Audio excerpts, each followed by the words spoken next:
beacon of light with colonial streets that illuminate in the night. Let me drive you to DT where street crosses street. Memories line up the walls from McD's to Macy's. I see myself running through the park, skating under the stars. Home to every big name school you can think of where legends sat in those lecture seats, finding the knowledge, applying the wisdom which is out in the world for all to see. They found that right here in the Bean, my city, where my heart will always live and breathe. From the Charles to Fenway Park, I know I'm home when I see the Citgo sign, up and bright as night, red against white. But as I ride on the bus, or I'm in the passenger seat of my mother's car, sometimes I seem to forget where we are. Big buildings block my view. Condos that I will never afford are like a looming threat. I see faces I've never seen walking down dangerous streets with bright smiles as if they don't live beside poor mothers and fathers struggling to make ends meet. Yet right beside their scattered side lives a young couple or a college student that doesn't know this city like they do. Living in a luxury apartment that they only dream to move into with the 5 children that they can barely feed. And the children's lips only know one word: hungry. I see new people coming streaming like the waves of the sea, and I don't mean no disrespect, it's just kind of weird, you see. My mama always tells me don't walk around certain places and always watch your back. And I see these women with their kids playing on fields I'm banned from, walking aimlessly down streets people got shot on, walking past walls where memorials once lived, walking through the hood like it's a tourist attraction, like the red bricks are a forest and its dwellers are savages. Welcome to the 617. Let me give you a tour. Let me show you the real Boston, the one I barely know anymore.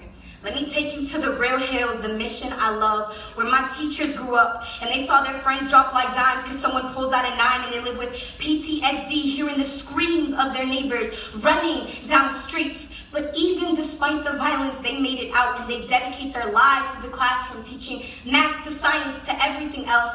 But most importantly, teaching survivors to conquer, showing a generation of lost and forgotten youth that intergenerational trauma is as real as their leaky roof and it will one day come crashing down. But they tell us we can overcome.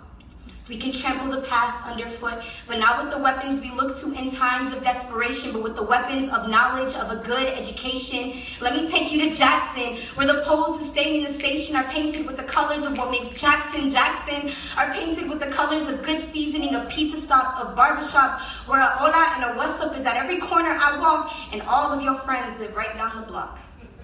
As we drive down Mass Ave, tears fill up my eyes.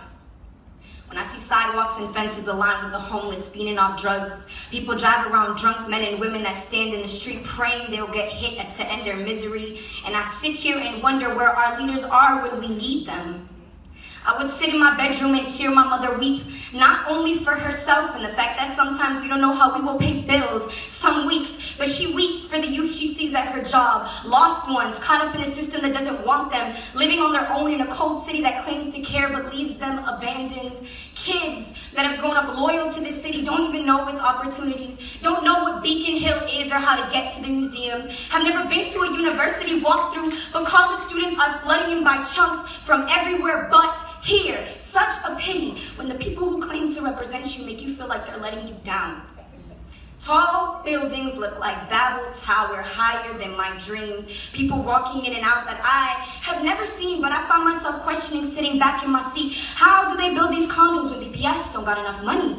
How do the bathrooms still not fixed? Heaters still not working, policies still destructive, programs being taken off. My school doesn't have a gym, but yet you dare speak of obesity? How we got youth living on these streets and not enough youth shelters? How they got money to build luxury apartments for people who don't know Boston, don't love Boston like we do, but they can barely fix up the projects and clean it for Bostonians, true Bostonians that live and breathe and work the fields of this city like it's slavery. And I am making it a black and white issue because it's not.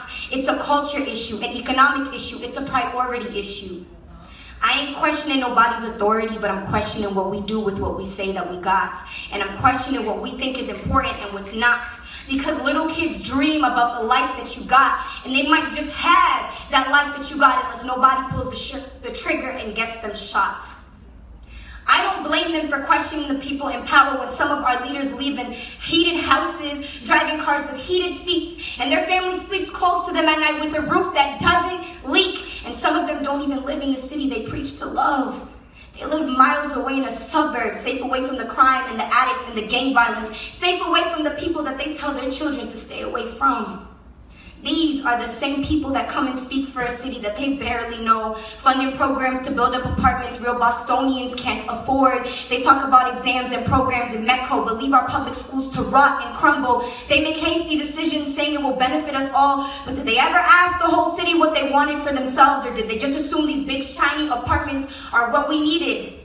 Can somebody walk down Mass Ave without a camera following them around and ask the druggies and the homeless what they want for this town? Can someone go into these schools and ask youth stuck in a cycle of violence and selling drugs what they want for their schools, what they want for their neighborhoods? Can you blame them for wondering whether anybody cares when nobody is brave enough to ask them?